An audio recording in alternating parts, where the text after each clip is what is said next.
Hello বন্ধুরা, আমার channel উষালগ্নতে আপনাদের স্বাগত জানিয়ে আমি এখন বলবো নীল ষষ্ঠী পুজো। প্রতি বছর চৈত্র সংক্রান্তির আগের দিন এই নীল ষষ্ঠী ব্রত বা নীল পূজা পালিত হয়। সন্তানবতী মায়েরা সন্তানের মঙ্গলার্থে তাদের সুস্থ সুন্দর জীবন কামনা করে এই ব্রত পালন করেন। নীল পূজা বা নীল ষষ্ঠী ব্রত মূলত দেবাদিদেব মহাদেব এবং মাতা পার্বতীর বিবাহ বা বিয়ে নামে পরিচিত। বন্ধুরা, আজকের ভিডিওতে বলবো 2025 সালে কবে পালিত হবে নীল পূজা, এই বিশেষ দিনটি কবে তা আলোচনা করব।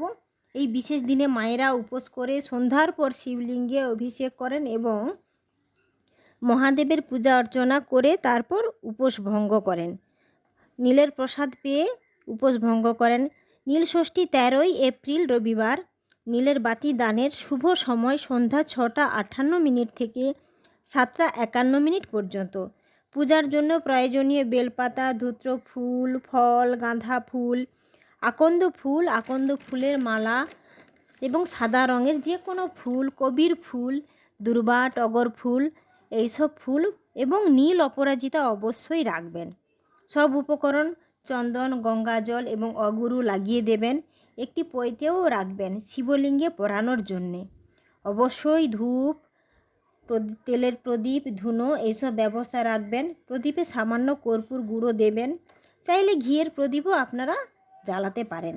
প্রথমে জল, দুধ, দই, ঘি, মধু, চিনি, গঙ্গা জল ও জল দিয়ে শিবলিঙ্গের এবং নন্দী মহারাজের অভিষেক করিয়ে নেবেন। তারপর শিবলিঙ্গে সাদা চন্দন, পৈতে, আকন্দ ফুলের মালা, কালো তিল এবং গোটা চাল নিবেদন করবেন। শিবলিঙ্গে এবং নন্দী মহারাজকে চন্দন লাগানো বেলপাতা অর্পণ করবেন। অবশ্যই বেলপাতা যেন অক্ষত হয়, অর্থাৎ ছেঁড়া পাতা একদম অর্পণ করবেন না। মহাদেবের সঙ্গে দেবী নীলচণ্ডিকার পুজো করবেন। দেবী নীলচণ্ডিকার উদ্দেশ্যে রঙিন ফুল অর্পণ করবেন এবং হ্রিং এতে গন্ধপুষ্পে নীলচণ্ডিকায় নমঃ এই মন্ত্র বলে রঙিন ফুল নিবেদন করবেন। এরপর শিবলিঙ্গের গৌরী পিঠে সাদা ফুল নিবেদন করবেন। এতে গন্ধপুষ্পে ষষ্ঠী দেব্যই নমঃ এই মন্ত্র বলে সাদা ফুল নিবেদন করবেন। এই দিন দেবী ষষ্ঠীর উদ্দেশ্যে বোঁটা সহ একটি কাঁচা আম নিবেদন করার নিয়ম আছে।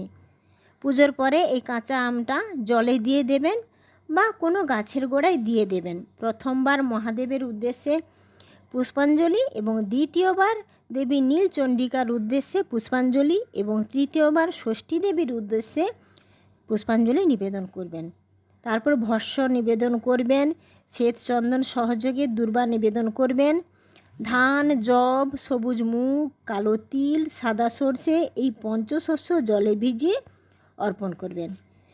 বেল সহ গোটা ফল নিবেদন করবেন। ভাং অবশ্যই শিবজিকে নিবেদন করবেন। মহাদেবের সবচেয়ে পছন্দের ভোগ হলো ভাং। মিষ্টিও নিবেদন করবেন।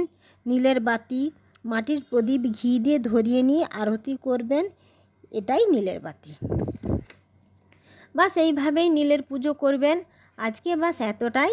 এর পরের ভিডিওতে আমি পনা সংক্রান্তি নিয়ে বলবো। টাটা বন্ধুরা, ধন্যবাদ।